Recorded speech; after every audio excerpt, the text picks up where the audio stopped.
Halo semuanya, nama saya Jaiden. Di kesempatan hari ini saya akan menceritakan buku yang sudah saya baca yang berjudul Seri Cerita Rakyat dari Nusa Tenggara Barat. Terdapat 8 cerita di buku ini. Di cerita pertama yang berjudul Asal Usul Upacara Bonyale. Dahulu kala hiduplah Putri Mandalika dari Lombok. Ia dilamar oleh banyak pangeran. Ia tak sanggup memilih karena takut menimbulkan perang. Demi kedamaian, ia mengorbankan diri terjun ke laut. Dari laut muncullah Nyale yang dipercaya jelmaannya. Hingga kini masyarakat Sasak mengadakan upacara Bonyale setiap tahun untuk mengenangnya. Selanjutnya cerita kedua yang berjudul tentang kisah Doyanada.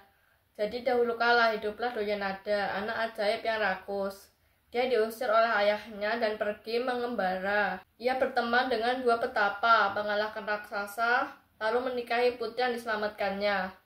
Mereka kemudian mendirikan kerajaan Lombok. Selanjutnya cerita ketiga yang berjudul Asal Mula Lintah. Jadi dahulu kala hiduplah Ikarma.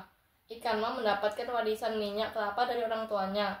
Setelah itu, minyak kelapa itu digantung di atap rumahnya untuk melindungi rumahnya. Setelah itu Ikarma menikah dengan Nyi Utami, jelmaan dari minyak kelapa.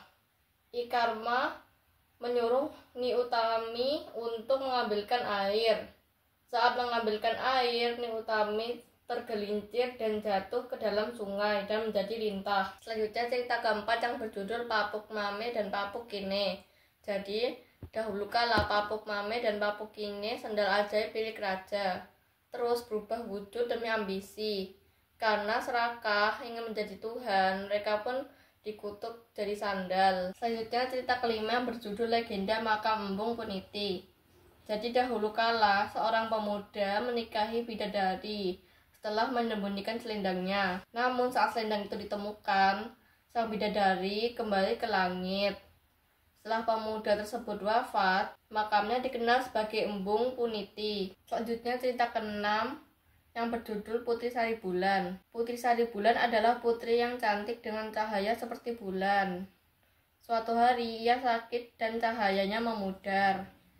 Seorang pangeran datang membantu mencari obat ajaib. Setelah melewati banyak rintangan, mereka berhasil dan putri pun sembuh. Mereka akhirnya menikahi dan hidup bahagia, membawa kedamaian bagi kerajaannya. Selanjutnya cerita ketujuh yang berjudul Legenda Batu Golok. Jadi dahulu ada 2 anak duduk di batu golok yang tersangkut di langit, lalu berubah jadi burung. Ibunya membelah batu itu dan pecahannya jatuh di 3 desa di NTB. Selanjutnya cerita ke-8 yang berjudul Kisah Tuan Guru.